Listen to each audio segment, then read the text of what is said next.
الحمد لله وكفى وسلام على عباده الذين اصطفى أما بعد أعوذ بالله من الشيطان الرجيم بسم الله الرحمن الرحيم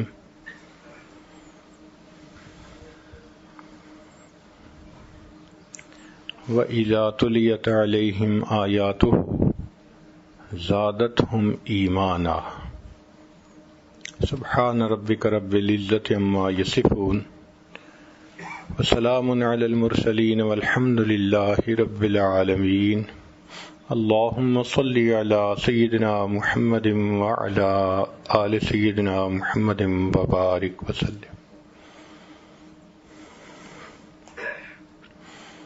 اللهم صل على سيدنا محمد وعلى آل سيدنا محمد وبارك وسلم اللهم صل على سيدنا محمد وعلى آل سيدنا محمد وبارك وسلم اللہ رب العزت نے انسان کو اپنی تخلیق کا شاہکار بنایا ہے، ایسی صفات سے نوازا ہے کہ یہ تمام مخلوقات سے بازی لے گیا ہے۔ انسان کو اللہ نے عقل کے نور سے نوازا۔ آپ اپنے ارد گرد دیکھیں کہ عقل کے زور پر اس نے کیا محنت کی اور کیا کرشمے دکھائے ہیں۔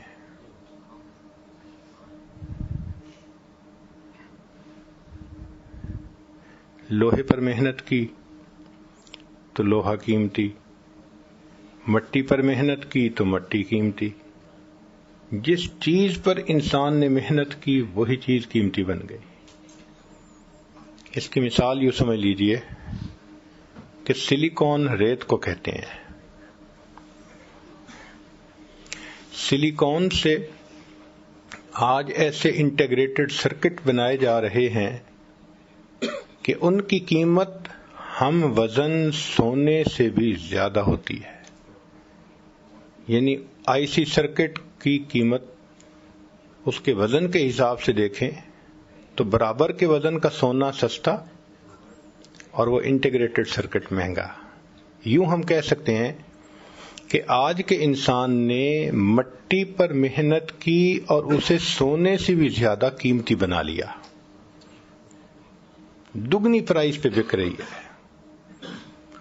تو جب مٹی پہ محنت کرو وہ سونے سے دگنی قیمتی بن جاتی ہے، انسان اگر اپنے آپ پر محنت کرے یہ اللہ کی نظر میں کیوں نہیں قیمتی بنے گا؟ آج آپ ہوائی جہاز کو ہوا میں اڑتا دیکھتے ہیں، ٹنوں کے حساب سے وزن لے کے جا رہا ہے انسان۔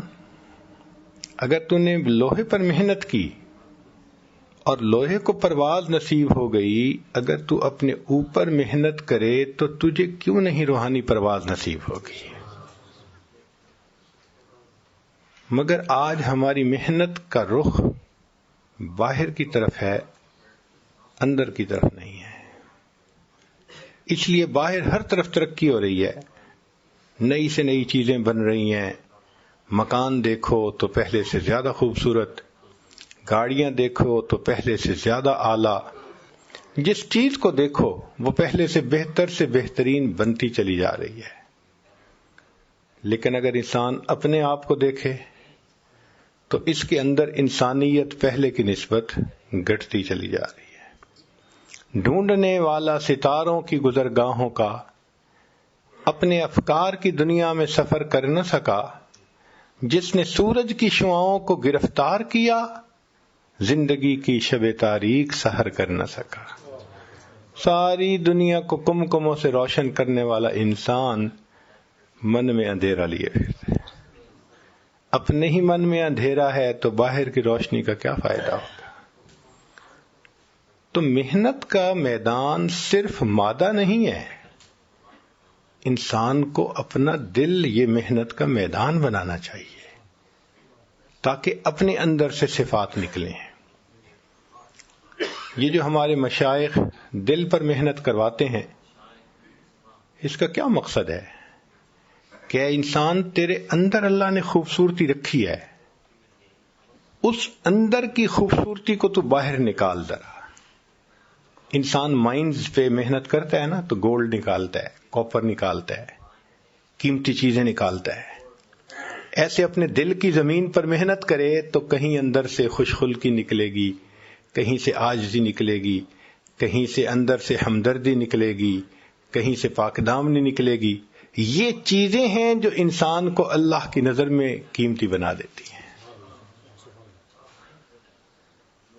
تو ذکر و سلوک کی محنت سے انسان اندر کی خوبصورتی کو باہر نکالنے میں کامیاب ہو جاتا ہے۔ یہ کوئی الگ چیز نہیں ہے، انسان کے اندر، اور ہر انسان کے اندر یہ خیر موجود ہے۔ ہر انسان میں اللہ نے یہ چیز رکھی ہے۔ چنانچہ نبی علیہ السلام نے ارشاد فرمایا الناس معادن، انسانوں کی مثال معادن کہتے ہیں مائنز کو، مختلف مائنز جو نکلتی ہیں ان کی مانند ہے، کمعادن الذهب والفضہ، جیسا کہ سونے اور چاندی کی کان ہوتی ہے۔ تو ہر انسان اگر محنت کرے تو کوئی سونے جیسا، کوئی چاندی جیسا، کوئی تانبے جیسا، ہر ایک انسان میں خوب اچھائیاں ہیں۔ ہم اپنے اوپر محنت نہیں کرتے، ہمیں فرصت نہیں ملتی۔ ہم اپنے باہر کی دنیا میں محنت کرنے میں اس قدر مصروف ہوتے ہیں کہ اپنے بارے میں بیٹھ کر سوچنے کی فرصت نہیں ہوتی۔ آپ بتائیں ہم دن کا کتنا حصہ بیٹھ کر یہ سوچتے ہیں کہ آگے میرا کیا بنے گا؟ ہر انسان دنیا میں پریشان ہے کہ میرے مرنے کے بعد میرے بچوں کا دنیا میں کیا بنے گا۔ ہر انسان پریشان ہے کہ میرے مرنے کے بعد میرے بچوں کا کیا بنے گا۔ کبھی یہ بھی سوچا کہ بچوں کے مرنے کے بعد بچوں کا کیا بنے گا؟ اس اینگل سے نہیں سوچتے۔ تو آخرت کے نقطۂ نظر سے ہم نہیں سوچتے، فرصت نہیں ہوتی۔ تو ہمیں چاہیے کہ ہم اپنے اوپر محنت کریں۔ مشائخ نے لکھا ہے کہ اگر انسان چند چیزوں پر غور کرے تو اس میں چند چیزیں زیادہ ہو جاتی ہیں۔ مثال کے طور پر اللہ تعالیٰ کی نشانیوں پر غور کرے تو اللہ تعالیٰ کی عظمت سامنے آتی ہے، اللہ تعالیٰ کی ذات کے اوپر یقین بڑھ جاتا ہے۔ اللہ کی نشانیوں پر غور کریں۔ مثال کے طور پر اللہ رب العزت نے فرمایا کہ میں ہر مخلوق کو رزق پہنچاتا ہوں۔ اب غور کریں تو آپ ایسی ایسی مثالیں دیکھیں گے کہ یقین بڑھے گا کہ اللہ تعالی ہمیں بھی رزق پہنچائیں گے۔ سری سکتی رحمت اللہ علیہ ایک بزرگ تھے، جوانی کی عمر میں انہوں نے محسوس کیا کہ میری یہاں پر کوئی کام کاج کرنے کی روٹین ٹھیک نہیں، میں ذرا کسی بڑے شہر جاتا ہوں، کام کروں گا، زیادہ مجھے کچھ پیسے ملیں گے تو آسانی ہو جائے گی۔ انہوں نے جانے کا ارادہ کر لیا۔ اب مشائخ چاہتے تھے کہ یہ نیک اور اچھا نوجوان بن سکتا ہے تو یہ یہیں رہے، مگر وہ سب سے ملے اور کہنے لگے کہ بس میں جا رہا ہوں۔ جب گئے تو 4 دن کے بعد پھر واپس آ گئے۔ تو بزرگوں نے پوچھا، استاد نے پوچھا کہ واپس کیوں آ گئے؟ کہنے لگے جی میں راستے میں ایک درخت کے نیچے سویا، آنکھ کھلی تو میں نے دیکھا کہ ایک معذور چڑیا ہے، اس کا پر زخمی ہے، وہ اڑ نہیں سکتی اور وہ بیٹھی ہوئی ہے، اور ایک صحت مند چڑیا اپنے منہ میں دانہ لے کے آتی ہے اور اس معذور چڑیا کے منہ میں ڈال دیتی ہے۔ تو میں نے دل میں سوچا کہ جو پروردگار عالم معذور چڑیا کو پال رہے ہیں تو میں تو صحت مند انسان ہوں، مجھے تو ضروری پالیں گے، اس لیے میں واپس آ گیا۔ ہمارے ایک دوست میڈیکل ڈاکٹر تھے، وہ ایک مرتبہ اپنے بچوں کو لے کر پہاڑوں کی طرف گئے چھٹیاں گزارنے کے لیے۔ وہاں ان کو ایک خوبصورت پتھر نظر آیا، بالکل گول، بڑا پیارا کلر تھا اس کا. تو جب بچے نے دیکھا اس نے کہا موم وہ دیکھو کتنا پیارا پتھر ہے. اس نے کہا اچھا بیٹا یہ جو ہمارا ڈرائنگ روم ہے نا اس کلر کے ساتھ یہ میچ کر رہا ہے، تو اٹھا لو، ہم اس کو وہاں پہ نا ڈیکوریشن کے طور پہ اور میموری کے طور پہ اس کو رکھیں گے. وہ کہتے ہیں وہ آدھے کلو کا پتھر تھا، گول قسم کا، اٹھا لیا، ہم اپنے گھر لے کے آئے. 2 سال وہ پتھر ہمارے ڈرائنگ روم کے اندر پڑا رہا. ایک دن میری بیوی ڈرائنگ روم کی صفائی کروا رہی تھی، تو اس نے سوچا کہ یہ کام کرنے والی عورت تو بہت ہی بے احتیاطی سے کام کرتی ہے، تو کہیں شیشے کی نازک چیزیں، ڈیکوریشن پیسز یہ خراب نہ کر دے، تو وہ میں خود صاف کر لیتی ہوں، باقی صفائی یہ کر دے گی. تو میری بیوی وہ جو ڈیکوریشن پیسز تھے ان کو اور شیشے کی چیزوں کو بڑے احتیاط سے بڑا کیئرفلی صاف کر رہی تھی. اس نے اس پتھر کو بھی اٹھایا کہ اس کو بھی میں صاف کر دوں. جیسے اس نے ہاتھ میں اٹھایا، اللہ کی شان کہ وہ پتھر سلپ ہوا اور نیچے فرش پہ گر گیا. اور جیسے ہی نیچے گرا تو اس کے 2 ٹکڑے ہوئے. تو میری وائف نے دیکھا کہ اندر سے وہ ہالو تھا اور اس کے اندر ایک کیڑا تھا. اس کیڑے نے فرش کے اوپر چلنا شروع کر دیا. حیران رہ گئے کہ یا اللہ 2 سال یہ ہمارے گھر میں پتھر پڑا رہا ہے، اس کیڑے کو آپ نے بند پتھر کے اندر رزق کیسے پہنچایا ہوگا؟ تو نے پتھر میں کیڑے کو پالا، خشک مٹی سے سبزہ نکالا. یہ تیرا ہے جہاں یہ زمین آسماں اے خدایا، کس نے تیری حقیقت کو پایا. اللہ تعالیٰ رزق پہنچا دیتے ہیں، ہر مخلوق کو رزق پہنچ رہا ہے. انسان کا تو پیٹ اتنا چھوٹا 2 روٹی سے بھر جاتا ہے. ایسی بھی مخلوق ہے جو منوں کے حساب سے کھاتی ہے. ہاتھی شاید ایک دن میں ٹنوں کے حساب سے کھا جاتا ہوگا. اللہ ان کو بھی رزق دے رہے ہیں. سبحان اللہ. تو جو پروردگار سمندر کی مخلوق کو رزق دیتے ہیں، ہوا کی مخلوق کو رزق دیتے ہیں، مٹی کی مخلوق کو رزق دیتے ہیں، وہ پروردگار انسان کو بھی تو رزق عطا فرمائیں گے. پھر انسان رزق کی خاطر کیوں جھوٹ بولتا ہے؟ کیوں کسی کو دھوکہ دیتا ہے؟ کیوں کسی کے مال پہ بری نظر جماتا ہے؟ کیوں چوری کرتا ہے؟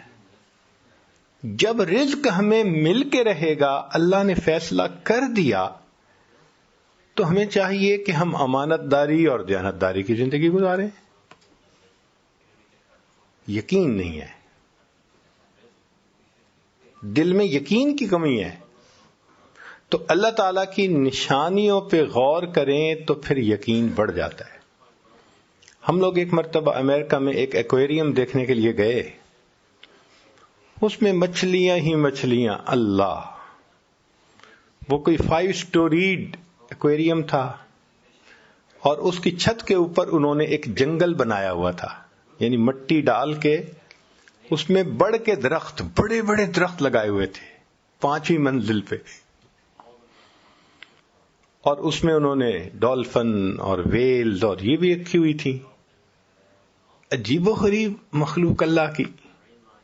خیر، کہنے کی بات یہ ہے کہ اس میں ایک جگہ لکھا ہوا تھا کہ بلو ویل اپنی زندگی میں اتنا تیرتی ہے کہ پورا سفر اگر اس کا جمع کریں تو 10 ٹائم کروز ٹوورڈ مون اس کا بن سکتا ہے. یعنی انسان 10 مرتبہ چاند پہ جا کے واپس آئے تو جتنا سفر کرے گا، بلو ویل اپنی زندگی میں اتنا تیرتی ہے. تو اس کو پڑھ کے میں کھڑا ہو گیا اور بلو ویل کے بارے میں مزید پڑھنا شروع کر دیا. تو انہوں نے لکھا کہ اس وقت دنیا میں جتنے جاندار ہیں، بلو ویل ان میں سب سے زیادہ بڑی ہے. بہت بڑا سائز لکھا ہوا تھا. کتنا بڑا سائز ہے؟ لکھا ہوا تھا کہ 200 پاؤنڈ اس کا وزن روزانہ بڑھتا ہے. 200 پاؤنڈ تو بندے کا وزن نہیں ہوتا. اب جس مخلوق کا وزن 200 پاؤنڈ ڈیلی بڑھ رہا ہے اس کا اپنا وزن کتنا ہوگا؟ اتنے میں وہاں کام کرنے والا جو سٹاف تھا، ایک آفیسر آ گئے، تو میں نے ان کو روک کے پوچھا، میں نے کہا جی یہ ٹھیک لکھا ہوا ہے؟ بھئی ممکن ہے 20 پاؤنڈ بڑھتا ہو اور اشاریہ لگانے میں غلطی ہو گئی ہو. اس نے پڑھا تو مسکرایا، مجھے کہنے لگا سر ہم نے بہت محتاط فگر لکھی ہے 200، ادروائز میری اسٹڈی کے مطابق اس کا وزن 200 پاؤنڈ سے بھی زیادہ روزانہ بڑھتا ہے. اللہ اس کو بھی تو رزق دیتے ہیں، اور پتہ ہے اس کا رزق کیا ہے جو آنکھوں سے نظر نہیں آتا. آپ آنکھ سے نہیں دیکھ سکتے. سمندر کے پانی کے اندر مائکرو آرگنیزم ہوتا ہے، بہت چھوٹے چھوٹے جاندار بیکٹیریا ٹائپ، جن کو آپ مائکروسکوپ سے تو دیکھ سکتے ہیں، کھلی آنکھ سے نہیں دیکھ سکتے. اب اگر وہ زیادہ بڑھ جائیں تو سمندر کا پانی جو ہے وہ زیادہ بدبودار اور گندا ہو جائے. اللہ نے اس کی کلیننگ کے لیے بلو ویل کو بنا دیا. بلو ویل کیا کرتی ہے کہ پانی اپنے اندر کھینچتی ہے، اور اس کے اندر ایک جیسے سیمی پرمیبل سکرین ہوتی ہے، اس طرح کی جھلی بنی ہوتی ہے، اس سے پانی گزارتی ہے. تو جو بیکٹیریا ہے وہ اس جھلی کے اوپر رہ جاتا ہے، پانی صاف نکل جاتا ہے. جیسے آپ چائے کو چھلنی میں سے نکالتے ہیں، وہ بیکٹیریا جو اتنا چھوٹا ہے بلو ویل اس کو کھاتی ہے. اللہ اکبر کبیرہ. وہ پروردگار جو دنیا کی سب سے بڑی مخلوق کو ایسے رزق سے پالتے ہیں جو آنکھوں سے نظر نہیں آتا. اے انسان، تجھے اپنے رزق کے بارے میں کیا پریشانی لگی ہوئی؟ اللہ تعالی ہمیں بھی رزق پہنچائیں گے. ہمارا کام ہے نیکی کے ساتھ محنت کرنا، رزق اللہ پہنچا دیتے ہیں. آپ ذرا غور کیجئے، نبی علیہ الصلوۃ والسلام نے اپنے جوانی کے عمر میں تجارت کا سفر فرمایا. خدیجہ الکبریٰ رضی اللہ تعالی عنہا کا تجارتی مال تھا اور قافلہ تھا، وہ لے کر گئے، مال بیچا اور دگنے تگنے پروفٹ پہ وہ بکا.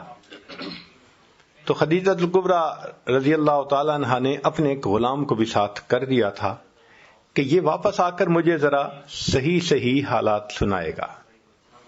اب پروفٹ کو دیکھ کے اس کو یقین نہ ہوا، اتنا پروفٹ پہلے تو کبھی بھی نہیں ہوا. کیا وجہ بنی تھی کہ نبی علیہ الصلوۃ والسلام کے پاس مال تھا مگر پرایا تھا.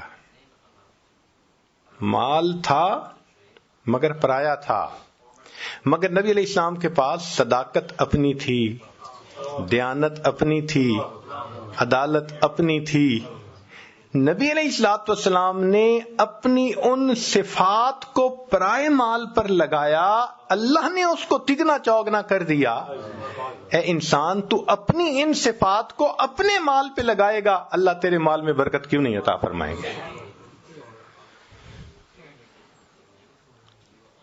تو اللہ تعالیٰ کی نشانیوں پر غور کرنے سے انسان کے اندر یقین بڑھتا ہے اللہ تعالیٰ کی ذات کے ساتھ. دوسری بات کہ اللہ تعالیٰ کی نعمتوں پر غور کرنے سے اللہ تعالیٰ کے ساتھ محبت بڑھتی ہے. اللہ تعالیٰ نے ہمیں کتنی نعمتوں سے نوازا ہے، ہم گن بھی نہیں سکتے. ایک مرتبہ حرم میں ایک آدمی کو میں نے دیکھا، اس کے دونوں بازو اس کے کندھے سے کٹے ہوئے تھے اور وہ نماز پڑھ رہا تھا. یقین جانو اس کو دیکھ کے آنسو تھمتے نہیں تھے. میں سوچتا ہی رہا، یا اللہ یہ اپنا چہرہ کیسے دھوتا ہوگا. یہ کھانا کیسے کھاتا ہوگا، یہ کپڑے کیسے بدلتا ہوگا، اللہ رات کو سوئے ہوئے اس کے جسم سے اگر کمبل اتر جاتا ہوگا، یہ کمبل کیسے اوپر پھر لیتا ہوگا۔ پھر اس وقت احساس ہوا اللہ آپ نے جو یہ نعمت ہمیں بن مانگے عطا فرمائی، ہم نے اس نعمت کو گناہوں میں استعمال کر لیا۔ اللہ تعالی ہمیں بینائی نہ دیتے ہم اندھے ہوتے، گویائی نہ دیتے ہم گنگے ہوتے، سماعت نہ دیتے ہم بہرے ہوتے، رزق نہ دیتے ہم بھوکے ہوتے، پانی نہ دیتے ہم پیاسے ہوتے، کپڑے نہ دیتے ہم ننگے ہوتے، اللہ تعالیٰ صحت نہ دیتے ہم بیمار ہوتے، اللہ تعالیٰ اولاد نہ دیتے لاولد ہوتے، گھر نہ دیتے بے گھر ہوتے، اگر اللہ تعالیٰ ہمیں علم نہ دیتے ہم جاہل ہوتے، اگر اللہ تعالیٰ ہمیں عزت نہ دیتے ہم ذلیل ہوتے۔ اے انسان، تو جو عزتوں بھری زندگی گزار رہا ہے یہ تیرے مالک کا کرم اور احسان ہی تو ہے۔ اللہ کی رحمت کی نظر ہٹتی ہے، انسان گھر بیٹھے بٹھائے ذلیل ہو جاتا ہے، سروں سے دوپٹے اتر جاتے ہیں۔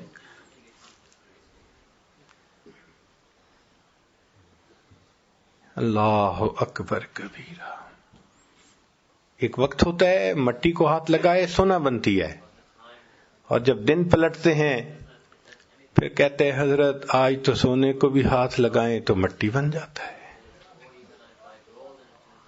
تو ہم اللہ تعالیٰ کی نعمتوں پر غور کریں تو اللہ تعالیٰ کی محبت ہم دل میں بڑھ جائے گی۔ اللہ تعالیٰ کی نشانیوں پر غور کرنے سے یقین بڑھتا ہے، نعمتوں پر غور کرنے سے اللہ تعالیٰ کی محبت بڑھتی ہے، اور اللہ کے وعدوں پر غور کرنے سے اعمال کرنے کی رغبت بڑھ جاتی ہے۔ ہمیشہ اللہ کے وعدے سچے، ہمیشہ سچے۔ قرآن مجید میں اللہ تعالیٰ نے ایک واقعہ بیان کیا ہے،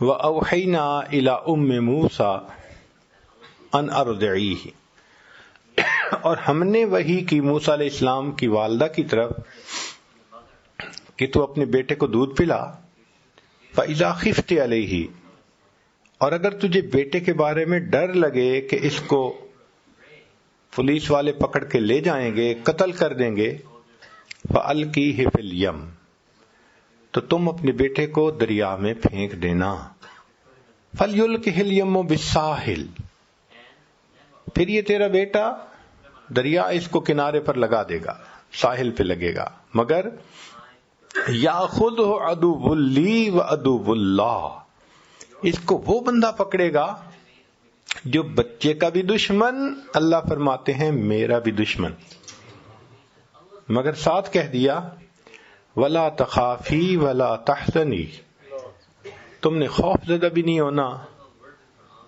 تم نے غم زدہ بھی نہیں ہونا، انا رادوہ الیک، ہم اسے تمہارے پاس واپس لوٹائیں گے، وجاعلوہ من المرسلین، اور ہم اس کو رسولوں میں سے بنائیں گے۔ اب اللہ رب العزت نے ایک خاتون کے ساتھ، عورت کے ساتھ ایک وعدہ فرمایا۔ آپ جانتے ہیں کہ عورت کتنی کمزور دل ہوتی ہے، اور پھر اپنے بیٹے کے بارے میں کتنی سینسٹیو ہوتی ہے۔ جنگل کا سفر کرے نا تو بتاتے ہیں کہ بھئی وہاں اگر کسی فیمیل کے ساتھ بچہ ہو تو وہ بہت زیادہ کیئرفل ہوتی ہے، قریب نہیں آنے دیتی کسی کو۔ اگر ایک عام جاندار بچے کے بارے میں اتنا سینسٹیو ہے تو انسان ہے۔ تو ماں کا دل بچے کے بارے میں تو بہت ہی زیادہ نازک ہوتا ہے۔ اس بچے کے بارے میں اللہ فرما رہے ہیں کہ تو اس کو دریا میں ڈال دینا۔ اب عقل کہتی ہے یا اللہ، آپ نے اگر اسے رسولوں میں سے بنانا ہے تو میں کسی غار میں چھوڑ آتی ہوں، میں اس کو چھت کے اوپر سلا دیتی ہوں، کسی کو پتہ ہی نہ چلے۔ نہیں، اللہ تعالیٰ بندے کے مشاہدے کو توڑتے ہیں۔ دیکھتے ہیں کہ اس کو میرے وعدوں پہ یقین ہے یا نہیں، اس لیے فرمایا تو نے اسے پانی میں ڈالنا ہے۔ عقل کہتی ہے کہ پانی میں ڈالنے کے لیے مجھے ایک بکسا بنانا پڑے گا، اگر اس میں نے سانس لینے کے لیے سوراخ چھوڑے کہ ہوا جائے تو ان سوراخوں سے پانی اندر جائے گا، بچہ ڈوب کے مر جائے گا۔ اگر اس کو واٹر ٹائٹ بنایا تو وہ ایئر ٹائٹ بھی ہو جائے گا اور بچہ دم گھٹ کے مر جائے گا۔ عقل کہتی ہے تیرا بچہ بچ نہیں سکتا، مگر حکم خدا ہے دریا میں ڈالو۔ یہ ایک ٹیسٹ ہے، یہ ایک امتحان ہے، اور امتحان بھی ماں کا بچے کے بارے میں۔ کتنا کمزور دل ہوتا ہے، مگر وہ خاتون اللہ کے وعدے پر یقین رکھتی تھی، بھروسہ رکھتی تھی۔ چنانچہ جب ایسا ماحول ہوا کہ خطرہ ہوا، اس نے بچے کو ایک بکسے میں ڈالا اور بکسے کو دریا میں ڈال دیا۔ ذرا غور کیجئے، جب اس نے بکسے کو دریا میں ڈال دیا ہوگا دل کا کیا حال ہو رہا ہوگا۔ واپس گھر آ گئی، دل اداس ہے، غمزدہ ہے، کہہ بھی نہیں سکتی، رو بھی نہیں سکتی، مگر چپ ہے، پتہ نہیں میرے بچے کے ساتھ کیا بنا ہوگا۔ اب ادھر اللہ تعالیٰ نے اس بچے کو کنارے تک پہنچا دیا۔ فرعون اپنی بیوی کے ساتھ وہاں پر چہل قدمی کر رہا تھا، تو اس کے ساتھ اس کے غلام تھے، انہوں نے بکسا دیکھا، پکڑا، لا کے پیش کر دیا۔ اس نے کہا کھولیں۔ جب انہوں نے بکسے کو کھولا، اللہ تعالیٰ فرماتے ہیں وَأَلْقَيْتُ عَلَيْكَ مَحَبَّةً مِّنِّي، اے میرے پیارے موسیٰ علیہ السلام، ہم نے آپ کے چہرے پر محبت کی تجلی ڈال دی تھی۔ ایک تو بچہ ویسے ہی خوبصورت ہوتا ہے بچپن میں، تو اللہ فرماتے ہیں کہ ہم نے محبت کی تجلی، تو مفسرین نے لکھا اتنا خوبصورت چہرہ تھا، چمکتا چہرہ تھا کہ بچہ تو ڈائمنڈ کی طرح، ایک معصومیت، اوپر سے خوبصورتی۔ تو اس کو دیکھتے ہی فرعون کی بیوی اپنا دل دے بیٹھی، کہنے لگی لا تقتلوہ، اسے قتل نہیں کرنا، عسیٰ ان ینفعنا او نتخذہ ولدا، ہم اس کو اپنا بیٹا بنائیں گے، ہم اس سے نفع پائیں گے۔ اب جب بیوی نے کہہ دیا تو فرعون جو ہزاروں بچوں کو قتل کروا چکا تھا کہنے لگا ٹھیک ہے، اگر تم کہتی ہو تو میں ایسا نہیں کرتا۔ اب یہ آیت پڑھ کے ہم عورتوں کو کہتے ہیں کہ تم کہتی ہو خاوند نہیں سنتا، وہ تو بڑے بڑے فرعون سنا کرتے تھے، بیوی کی کون نہیں سنتا ہے؟ تو وہاں پر بیوی نے کہہ دیا لا تقتلوا، اس کو قتل نہیں کرنا، ہم بیٹا بنائیں گے۔ تو فرعون نے دین اینڈ دیئر ڈیسیژن لے لیا، ہم نے اسے قتل نہیں کرنا، ہزاروں کو قتل کروا چکا ہے۔ دیکھو اللہ نے کیسے بچے کو بچایا۔ اب جب بیٹا بنا لیا، ہوا یہ تھا کہ اس کے ذہن میں یہ بات گئی تھی فرعون کے کہ جب اس بچے کو بیٹا بنا کے اپنے گھر میں پالوں گا تو یہ مجھ سے کیوں تخت و تاج چھینے گا، یہ تو میرا وفادار ہوگا، لہذا چلو میں اس کو قتل نہیں کرواتا۔ اب اس نے کہا کہ بچے کو لے کے چلو۔ اس زمانے میں یہ فیڈر کی مائیں نہیں ہوتی تھیں، عورتیں ہی بچے کو دودھ پلا سکتی تھیں، تو بچے کو دودھ پلانے کا وقت آ گیا۔ ایک عورت دودھ پلاتی ہے، بچہ نہیں پیتا، اللہ تعالیٰ فرماتے ہیں وَحَرَّمْنَا عَلَيْهِ الْمَرَاضِعَ مِنْ قَبْلِ، ہے میرے پیارے موسیٰ علیہ السلام، ہم نے ان کے اوپر عورتوں کے دودھ کو پہلے ہی حرام کر دیا تھا، یعنی وہ سوٹ نہیں کرتا تھا اس بیبی کو، لہذا جو عورت آتی دودھ فیڈ کرتی وہ نہیں پیتا، دودھ فیڈ کرنے لگتی وہ بچہ نہیں لیتا۔ تو فرعون نے کہا کہ بھائی ذرا اعلان کرو کہ جتنی بھی عورتیں دودھ پلانے والی ہیں وہ آئیں اور ذرا آ کے دیکھیں۔ رات گزر گئی، بچے نے کسی کا دودھ ایکسپٹ نہیں کیا، فرعون کو نیند بھی آ رہی ہے، تھکا ہوا بھی ہے.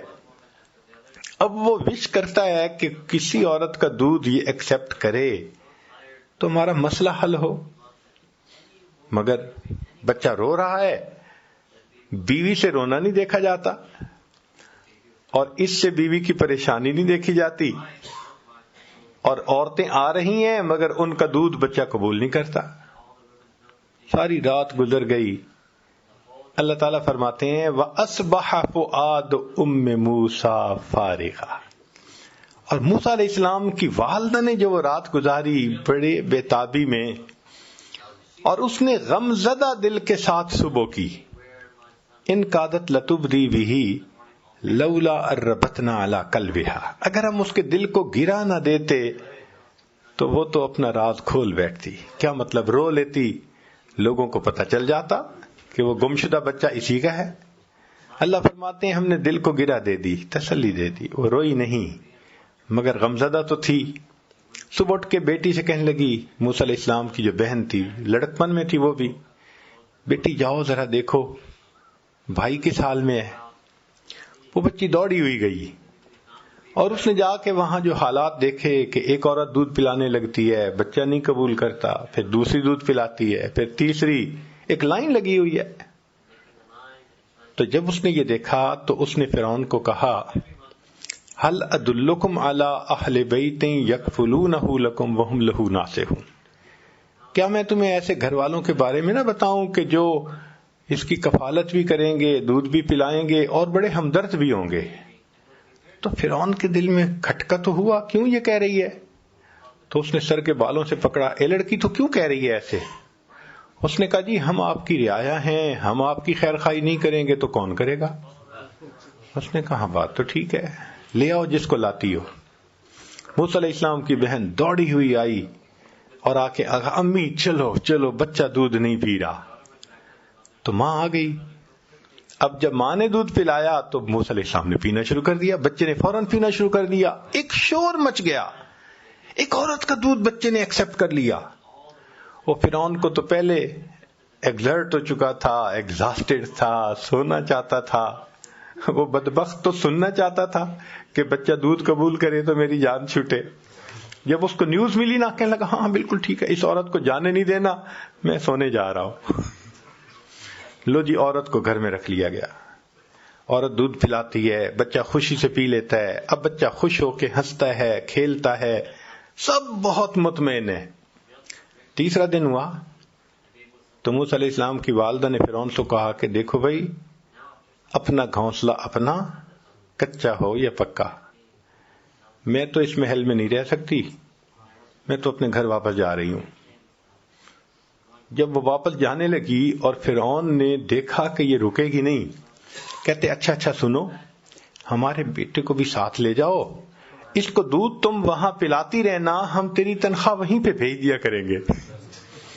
اللہ تعالیٰ قرآن مجید میں فرماتے ہیں فَرَدَدْنَاهُ إِلَىٰ أُمِّهِ، ہم نے اسے لوٹا دیا اس کی ماں کی طرف، کئی تقرّ عَيْنُهَا، تاکہ اس کی آنکھیں ٹھنڈی ہوں، وَلَا تَحْزَنْ، اور وہ غم زدہ نہ ہو، وَلِتَعْلَمْ، اور وہ جان لے أَنَّ وَعْدَ اللَّهِ حق، اللہ کے وعدے سچے ہیں، وَلَكِنَّ أَكْثَرَهُمْ لَا يَعْلَمُونَ، ہم بندے نہیں سمجھتے، واقعی اللہ کے وعدے تو سچے ہوتے ہیں.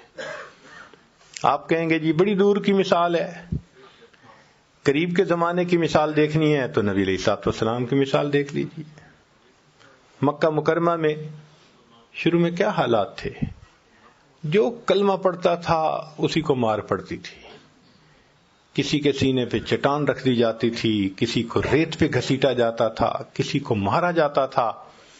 سمیہ رضی اللہ عنہ کی ایک ٹانگ کو ایک اونٹ کے ساتھ رسے سے باندھا، دوسری ٹانگ کو دوسرے اونٹ سے، اور دونوں اونٹوں کو مخالف سمت میں انہوں نے بھگایا، اور ان کی پوری باڈی جو تھی وہ درمیان میں سے شیئر آف ہو گئی. ایسی تکلیفیں ان کو دیتے تھے. خود نبی علیہ الصلوۃ والسلام مسجد میں نماز پڑھ رہے ہیں، اونٹ کی اوجڑی گندگی سے بھری ہوئی اوپر ڈال دی، اتنی وزنی تھی کہ نبی علیہ السلام اٹھ نہیں سکتے تھے. پتہ چلا تو سیدہ فاطمہ الزہرا لانا آئیں، بیٹی آئیں، جو بھی تھیں سیدہ زینب شاید تھیں، تو انہوں نے آ کے اس کو ہٹایا، تب نبی علیہ السلام نے اٹھ کر دوبارہ نماز مکمل کی۔ ابو بکر رضی اللہ عنہ کو مارا گیا، خود نبی علیہ السلام کے مبارک گلے میں چادر ڈال کے گھسیٹنے کی کوشش کی گئی۔ یہ حال تھا ابتدا میں، کنڈی دے کے کلمے کی تعلیم کر رہے تھے، اور اس پر بھی ابو جہل نے بیٹھ کے پروگرام بنایا کہ ان کو قتل کرو، جان چھڑاؤ، 100 اونٹ کا انعام متعین کر دیا۔ اب بتائیں کیا حالت ہے کہ کسی کے سامنے اظہار نہیں کر سکتے، مسجد میں آ کے نماز پڑھ نہیں سکتے، اپنے دین کی دعوت دینی کتنی مشکل بن گئی۔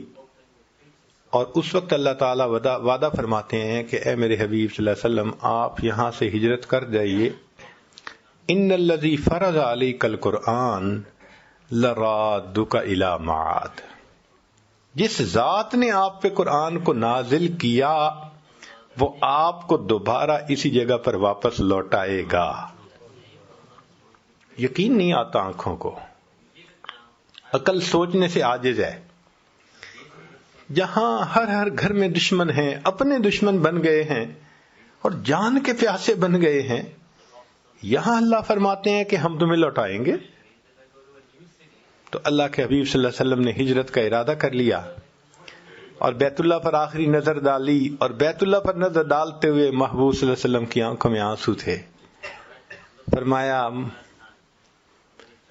بیت اللہ میں تجھے کبھی نہ چھوڑتا، اس شہر کے لوگ مجھے یہاں رہنے نہیں دیتے۔ تو آنسوؤں کے ساتھ آپ صلی اللہ علیہ وسلم رخصت ہوئے اور مدینہ طیبہ آئے۔ اب کافروں کو اپنی طاقت پہ اتنا ناز تھا کہ وہ چپ کر کے بیٹھ جاتے، بھئی چلو یہ مخالف تھے چلے گئے، مکہ خالی ہو گیا۔ نہیں، وہ 400 کلومیٹر دور پھر لڑنے کے لیے آ گئے، اتنا ان کو طاقت میں ناز تھا۔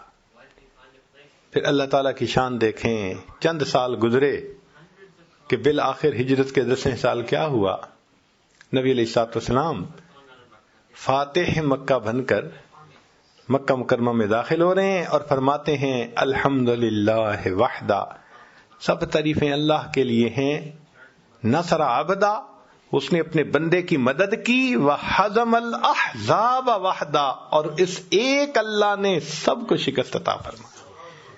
اللہ نے فاتح بنا کر واپس لوٹا دیا۔ اللہ کے وعدے سچے۔ تو اللہ تعالیٰ کے وعدوں پر غور کریں تو انسان کے دل میں عمل کرنے کا جذبہ بڑھ جاتا ہے۔ پھر اللہ تعالیٰ کی وعیدوں پر غور کریں تو خوف خدا زیادہ ہو جاتا ہے۔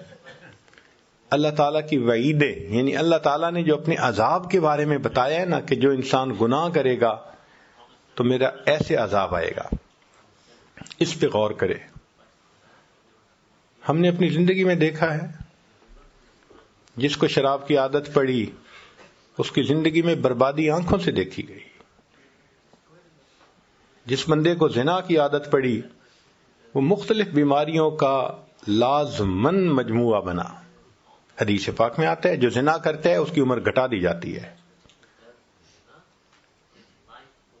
تو جس نے گناہ کا راستہ اختیار کیا بالآخر برباد ہوا، دنیا کی بھی ذلت، آخرت کی بھی ذلت۔ تو اللہ تعالیٰ کی وعیدوں پر غور کریں۔ اللہ اکبر کبیر۔ ایک واقعہ میں آپ کو سناتا ہوں، بات مکمل کرتا ہوں۔ ایک گزٹڈ آفیسر 22 گریڈ کا آدمی، سیکٹری لیول کا، منسٹر کے ساتھ جو کام کرتے ہیں، بڑے اختیارات ہوتے ہیں ان کے، اور وہ اگر رشوت لینے والے ہوں تو پھر ان کے پاس ملینز ہوتے ہیں۔ ایسا ہی ایک آدمی تھا، پرسنالٹی بھی بہت امپریسو تھی، تعلیم بھی بہت تھی، اور اس کے پاس رشوت کا مال بھی کروڑوں میں تھا۔ اس نے اپنا گھر بنایا ایک کالونی میں، قدرتاً مسجد بالکل قریب تھی۔ جب وہ شفٹ ہو گیا تو رویا ہوا تھا، تو مسجد میں فجر کی اذان ہوئی، اس کی آنکھ کھل گئی. اس نے کہا یہ کیا مسئلہ ہے، یہ روز میری نیند خراب کیا کرے گا. اس نے اگلے دن مؤذن کو بلوایا اور کہا کہ بھئی تم جو ہے اسپیکر پہ مت اذان دیا کرو.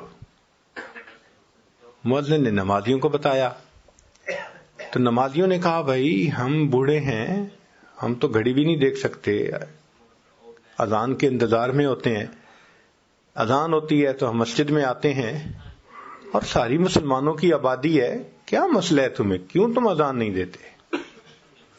انہوں نے کہا نہیں، تم اذان دو لاؤڈ سپیکر میں فجر کی، کوئی بات نہیں. اگلے دن اس نے پھر اذان دی. اب یہ آفیسر صاحب جن کو اپنی طاقت کا، اختیارات کا، پیسے کا اتنا ناز تھا، یہ دن میں اٹھا، اس نے مؤذن کو بلوایا، ایک تھپڑ لگایا. تو یہ کہا نہیں تھا کہ اذان نہیں دینی اسپیکر میں، کیوں دی؟ اس نے کہا جی سارے محلے والے چاہتے ہیں کہ میں دوں، میں کس کی مانوں کس کی نہ مانوں. بس اس بندے کا یہ عمل ایسا اللہ کو ناپسند ہوا کہ میری عظمت کی آواز لگتی ہے اور اس کی نیند خراب ہوتی ہے. لو جی، چند دن کے اندر اس گزٹڈ آفیسر صاحب کے اوپر فالج کا اٹیک ہو گیا، دونوں ہاتھ یوں. اب جب دونوں ہاتھ بیکار ہو گئے تو دفتر والوں نے بھی چھٹی کرا دی کہ جی آپ سک لیو پہ جائیں، اگر ٹھیک ہو گئے تو آئیں، ورنہ پھر ختم. 1 سال علاج کرتا رہا، کوئی فائدہ نہ ہوا. تو دفتر والوں نے کہا کہ بھئی آپ اپنی ریٹائرمنٹ لے لیں بینیفٹس کے ساتھ. پیسے تو مل گئے بہت سارے، مگر دولت تو چلی، نوکری تو چلی گئی. اب جب گھر آ گیا تو اللہ کی شان کے فالج کا پھر اٹیک ہوا اور دونوں پاؤں بھی اسی طرح معذور ہو گئے، پاؤں سے بھی معذور، ہاتھوں سے بھی معذور. سارا دن گھر میں ہے. طبیعت تو بڑی افسرانہ تھی، اب کبھی بیوی کو ڈانٹتا ہے، کبھی بچے کو، یہ نہیں کر رہے وہ نہیں کر رہے، تو گھر والے بھی خدمت کر کر کے پریشان.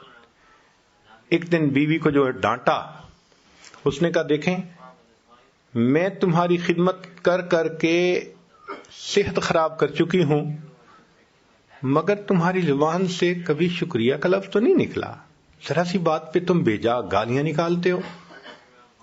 اب اگر تم نے مجھے گالیاں نکالی نا تو میں امی ابو کے گھر چلی جاؤں گی.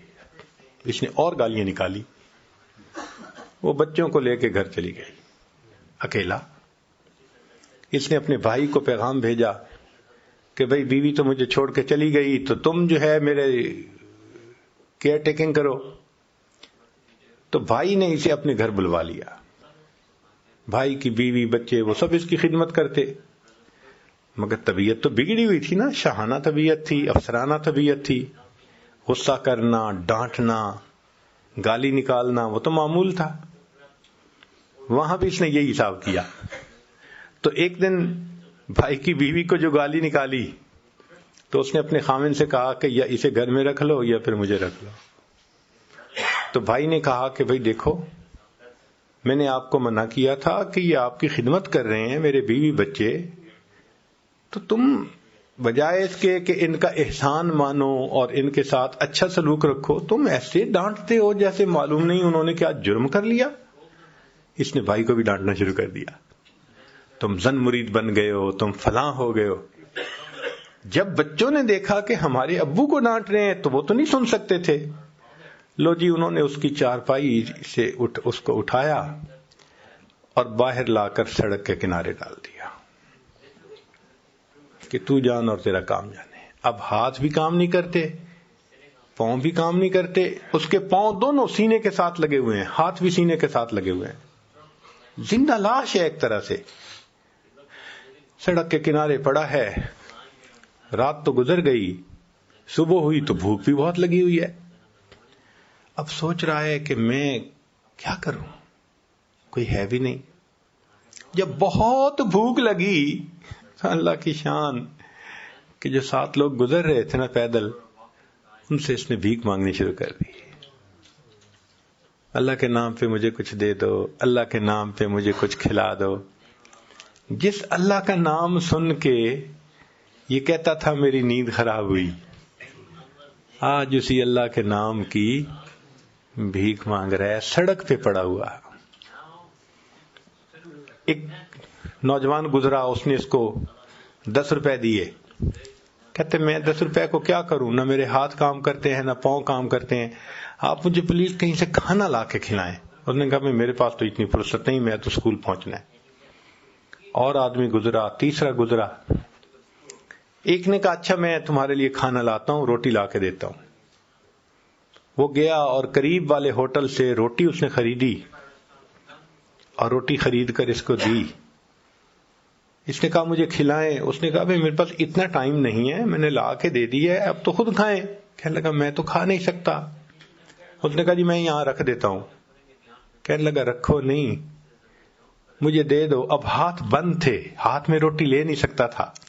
یہ پاؤں جو اس نے یوں سینے پہ آیا ہوا تھا فالج کی وجہ سے، پاؤں کے انگوٹھے اور انگلی کے درمیان اس نے روٹی کو پکڑا، اور جس طرح کتا پاؤں میں روٹی کو پکڑ کے منہ سے نوچتا ہے، اس طرح نوچ نوچ کے روٹی کو کھانے لگا. اللہ اکبر کبیرہ. جس کو اپنے حسن پہ ناز تھا، دولت پہ ناز تھا، اختیارات پہ ناز تھا، اتنا نافرمان بن گیا کہ اللہ کا نام سنتا ہے تو کہتے ہیں میری نیند خراب ہوتی ہے. آج سڑک پہ پڑا ہوا ہے، پوچھنے والا کوئی ہے نہیں، نہ گھر ہے نہ در ہے، اللہ کے نام کی بھیک مانگتا ہے، اور اگر کوئی روٹی دیتا ہے تو پاؤں سے پکڑ کے منہ سے روٹی کو نوچ نوچ کے کھا رہا ہے. اللہ تعالیٰ جب بندے سے ناراض ہوتے ہیں پھر تگنی کا ناچ نچا دیتے ہیں. تو اللہ تعالیٰ کی وعیدوں پر غور کرنے سے پھر انسان کے دل میں خوف آ جاتا ہے. تکبر نہیں کرنا چاہیے، بڑائی نہیں دکھانی چاہیے، دوسروں کو تکلیف نہیں دینی چاہیے، پھر انسان گناہوں سے بچ جاتا ہے. تو 5 باتیں آج آپ کی خدمت میں پیش کرنی ہے. پہلی بات، اللہ کی نشانیوں پر غور کرنے سے یقین بڑھتا ہے. اللہ تعالیٰ کے نعمتوں پر غور کرنے سے اللہ کی محبت بڑھتی ہے. اللہ تعالیٰ کے وعدوں پر غور کرنے سے اعمال کی رغبت بڑھ جاتی ہے. اور اللہ کے وعیدوں پر غور کرنے سے اللہ کا خوف دل میں بڑھ جاتا ہے. اور آخری چیز، اپنے گناہوں پر غور کرنے سے ندامت کا احساس زیادہ ہو جاتا ہے. ہم اگر دیکھیں ہم نے کیا کیا گناہ کیے اور رب کریم نے نقد سزا تو نہیں دی، پھر ہمارے گناہوں کو چھپایا، اور گناہوں کے باوجود اللہ نے لوگوں کی زبانوں سے پھر تعریفیں کروائیں. اللہ آپ کتنے حلیم ہیں، کتنے کریم ہیں. اللہ اکبر. ہم گناہوں پہ گناہ، گناہوں پہ گناہ. اللہ رزق بھی دے رہے ہیں، صحت بھی دی ہوئی ہے، نعمتیں بھی دے رہے ہیں، عذاب کو بھی ٹال دیا. اللہ اکبر کبیرہ. واقعی ہمیں چاہیے کہ ہم اپنے گناہوں کے بارے میں سوچیں اور اپنے گناہوں پہ نادم اور شرمندہ ہوں. بکری اپنے مالک کی زیادہ وفادار، وہ گھاس کھا رہی ہوتی ہے نا تو بکری چرانے والا دور سے آواز کرتا ہے اور بکری گھاس کھانا چھوڑ دیتی ہے. بکری نے مالک کی آواز پر گھاس کھانا چھوڑ دیا. ہم نے اپنے رب کے کہنے پہ گناہ کرنا تو نہیں چھوڑے، جانور سے بھی گئے گزرے بن گئے. ڈاکٹر کے مشورے سے مریض حلال غذائیں چھوڑ دیتا ہے. جی مجھے کریم چیزیں نہیں کھانی، جی مجھے ہائی کولیسٹرول چیزیں نہیں کھانی، جی مجھے یہ میٹ نہیں کھانا، فلاں نہیں کھانا. ڈاکٹر کے کہنے پہ اگر مریض کھانے چھوڑ دیتا ہے، اللہ کے کہنے پہ ہم حرام چیزوں کو کھانا کیوں نہیں چھوڑ؟ حرام چیزوں کو پینا کیوں نہیں چھوڑ سکتے؟ جانوروں سے بھی گئے گزرے بن گئے. تو انسان نیکی کرے تو اللہ کی مدد آئے گی، گناہ کرے تو پھر اللہ کی طرف سے پکڑ آئے گی. اس لیے حضرت مفتی محمد شفیع رحمۃ اللہ علیہ نے ایک عجیب بات لکھی ہے. فرماتے ہیں کہ اے انسان تو جتنا چاہے گناہ کر، اے انسان تو جتنا چاہے گناہ کر، اگر اللہ نے تیری اسی زندگی کو جہنم نہ بنا دیا تو یاد رکھنا. اور واقعی ایسا ہوتا ہے. ہم دیکھتے ہیں جو گناہوں میں پڑتے ہیں نا، ایسا الجھتے ہیں کہ اپنی زبان سے کہتے ہیں جی اس جینے سے تو مر جانا بہتر ہے، اب تو مر جاتا تو اچھا تھا. تو پھر کیا بہتر نہیں کہ ہم گناہوں کو ہی چھوڑ دیں تاکہ اللہ کی مدد ہمارے ساتھ آ جائے. تو اللہ تعالی ہمیں گناہوں سے بچنے کی، نیکوکاری کی زندگی گزارنے کی توفیق عطا فرمائے. وآخر دعوانا ان الحمد للہ رب العالمین.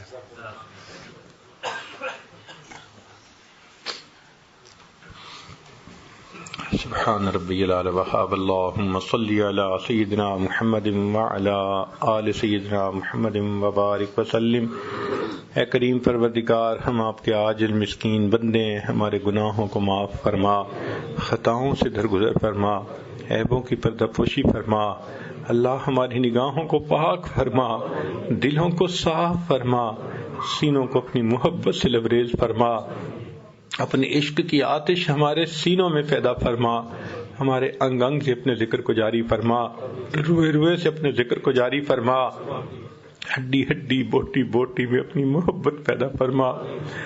اللہ جو گناہ ہم نے دن میں کیے معاف فرما، راتوں میں کیے معاف فرما، جو محفلوں میں کیے معاف فرما، جو تنہائیوں میں کیے معاف فرما. جو گناہ یاد ہیں وہ بھی معاف فرما، جو کر کے بھول گئے وہ گناہ بھی معاف فرما. اللہ ہمیں زندگی میں کبھی بھی بے سہارا نہ فرما، کبھی بھی بے آسرا نہ فرما، کبھی بھی اپنے در سے دور نہ فرما. ہمیشہ اپنی رحمتوں کی پشت پناہی نصیب فرما. اللہ ہمیں ذلت سے محفوظ فرما، علت سے محفوظ فرما، قلت سے محفوظ فرما. اٹکے کاموں کا ہونا آسان فرما اور الجھے کاموں کو اپنی رحمت سے سلجھا. اے کریم آقا، ہماری پریشانیوں کو دور فرما، ہمیں نیک نیک اعمال کی توفیق عطا فرما. رب کریم، بچہ پریشان ہوتا ہے، ماں باپ کی طرف دوڑتا ہے، اور بندہ پریشان ہوتا ہے تو پروردگار کی طرف لوٹتا ہے. اے بے کسوں کے دستگیر، اے ٹوٹے دلوں کو تسلی دینے والے، اے خالی جھولیوں کو بھر دینے والے، اللہ ہم نے بھی جھولیاں پھیلائی ہیں، اپنی رحمت سے بھرپور فرما. اللہ رحمت کا معاملہ فرما، جو مانگا عطا فرما، جو نہیں مانگا ہمارے لیے بہتر ہے ہمیں وہ بھی عطا فرما. ماں اپنے بچے کو نجاست ملی تھیڑا دیکھتی ہے، وہ بچے کو پھینک نہیں دیتی، چھوڑ نہیں دیتی، سمجھتی ہے یہ نادان ہے، بیٹا تو میرا ہی ہے، بچے کو دھو لیتی ہے، سینے سے لگا لیتی ہے. اللہ ہم بھی تو گناہوں کی نجاست میں لتھڑے ہوئے ہیں، اللہ ہمیں چھوڑ نہ دیجیے، اللہ ہمیں اپنے در سے دھتکار نہ دیجیے. ایک رحمت کی نظر ڈال کے ہمیں دھو لیجیے اور ہمیں بھی اپنی رحمت کی چادر میں چھپا لیجیے. اللہ ہم پر رحمت کی نظر فرما لیجیے. جتنے احباب یہاں موجود ہیں اللہ سب کی توبہ کو قبول فرما، آئندہ نیکوکاروں کی زندگی نصیب فرما، دل کی مرادوں کو پورا فرما. اللہ اپنے پسندیدہ بندوں میں شامل فرما. جس محبت کے ساتھ یہاں کے احباب نے آنے کی دعوت دی، اللہ اس کے بدلے سب کو اپنی سچی محبت نصیب فرما. صلی اللہ تعالی علی حبیبہ سیدنا محمد و آلہ و اصحابہ اجمعین برحمتک یا ارحم الراحمین.